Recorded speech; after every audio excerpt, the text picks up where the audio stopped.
Chapter 21. Mark becomes abusive. After Roy's death, I continued to live with Mark and felt he loved me. I never blamed him for the accident and never brought the subject up. As mentioned earlier, we lived in the next neighborhood from the one I grew up. This was a very poor neighborhood with crooked wooden houses of rotting wood and peeling paint. Stray dogs roamed and barked at each other during the night. There were drug houses and plenty of tattooed motorcycle gang members. There were topless dancers and glue sniffers. The neighborhood was no stranger to the police department. This was a vile and callous world in which I was certainly out of place. But this was the world to which my husband belonged and which he lustfully pursued. I never voiced my disdain. Yet, although I did not speak, surely they could see that I held their lifestyle in contempt in a most uncomfortable way. I soon discovered that Mark had a temper, and he began to become more and more physically violent. In the beginning, he would regret hitting me and make some small gesture to apologize, but each time he lost more and more control. A shove became a slap, and a slap became a full-fledged beating with his closed fists.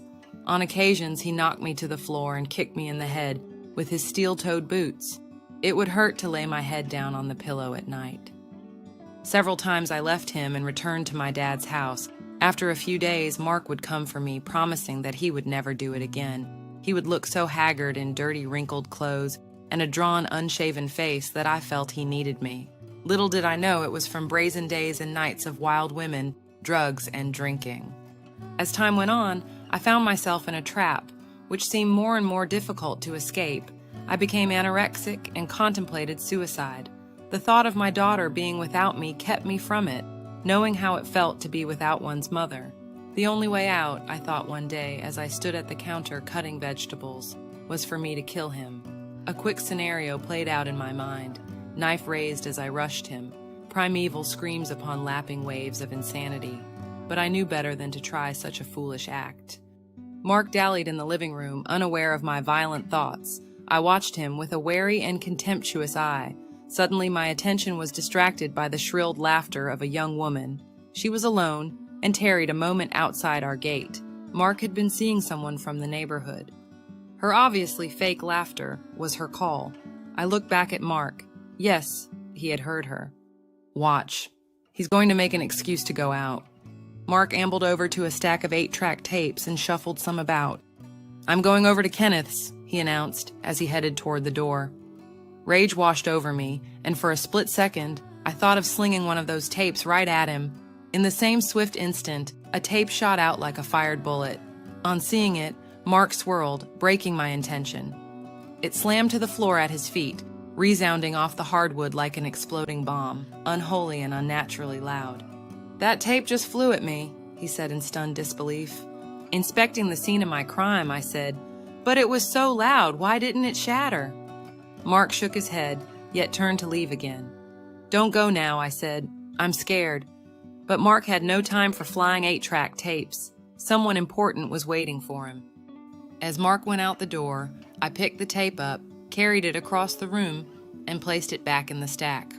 One hot summer's evening, Mark came in and went straight into the kitchen while his good buddy sat down in the living room. Mark brought each of us a glass of iced tea, which I took as a kind gesture. I should have known that there was something wrong. Mark had never served me a day in his life. Back then, I was dumb and unassuming. Suddenly growing sleepy, I left the two friends in the living room and went to bed.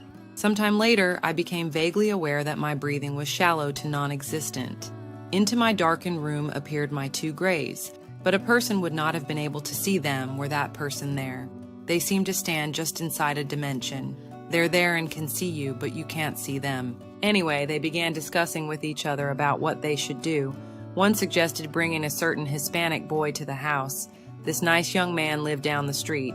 I knew he liked me because he had commented in my presence. When I get married, I want a wife just like Jennifer. The other being rejected the suggestion of bringing this guy to my house because how could he get in? They agreed to cause Mark to come back. Only through their thoughts was I even aware that Mark had left. They went to retrieve him. Soon, Mark quietly entered the bedroom and placed his hand upon my back. He felt its rise and fall, and when I stirred, he was relieved. He and Good Buddy sat in the living room where I overheard the plot. Good Buddy had suggested that Mark give me a drug that he used on his wife. It would knock her out so that he could go prowling around at night. Feelings of guilt were foreign to Mark, a concept he routinely rejected. Well, it's her fault. If she wasn't such a bitch, I wouldn't have to do it. The next day, a headache kept me in bed late into the afternoon. I kept hoping to sleep it off, but each time I awoke, it was there. At 3 o'clock, when Good Buddy returned, I was still in bed. Good Buddy asked Mark where I was, and Mark decided to come and ask why I hadn't gotten up yet. I complained about my terrible headache. From the living room, I overheard Good Buddy confide to Mark, "Yeah, my wife wakes up with a headache too when I give it to her." Thankfully, it was the last time Mark tried that. Behind our shack, which we rented from an old man who lived in the shack in front of us, was a sort of junkyard. It was a chaotic jumble of lumber, broken glass, cans, and nails. Quite a hazardous venture for man or beast. It was home to many stray cats. To me, cats were elegant and magical creatures. Mark did not feel this way. I was shocked that he had been on the roof shooting at them for target practice. I insisted that he stop shooting the cats, reasoning that they keep the rat population down, and that I had heard some in the attic. There was a white cat in the bunch, less than a year old, not quite a kitten. One day, without Mark's permission, I let the cat in. Telling him it was the baby's pet, I held my breath. He let it slide. A few days later, I was cooking breakfast while Mark got dressed. His plate was on the table as I made more eggs for the baby and me. My back was to the table when I heard Mark cursing a blue streak. The kitten had gotten in the chair and was making away with Mark's food. He grabbed the cat by the scruff of the neck, raised the poor thing over his head, and with full force slammed it to the hardwood floor.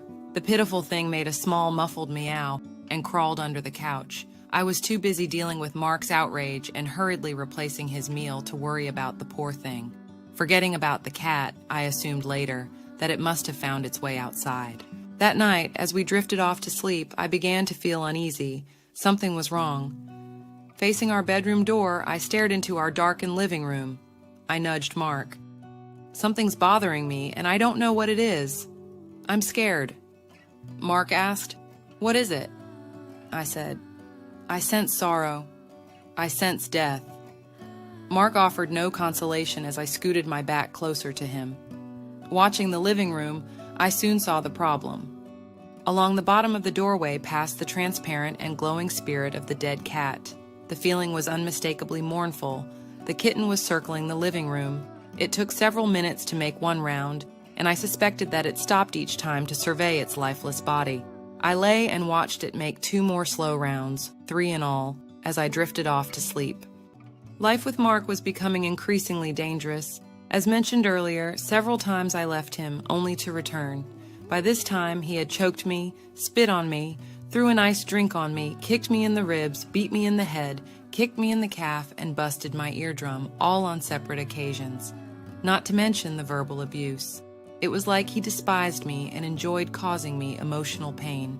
I had no idea he was a narcissistic psychopath before I married him and was now trapped in a cycle of abuse. In 1979, I was still young and uneducated, and I had a 3-year-old baby and no job. Yet soon I would plot my escape once again. But this time, things were going to turn out much worse. Unknown to me, fast approaching would be the worst day of my life. In Chapter 22, Linda tells me she is pregnant and Mark knocks my front teeth out. I escape back home in the middle of the night, and Mark shows up and kidnaps me. My dad stabs Mark, almost killing him, and I make my final escape to Arkansas. Remember to like, comment, and share.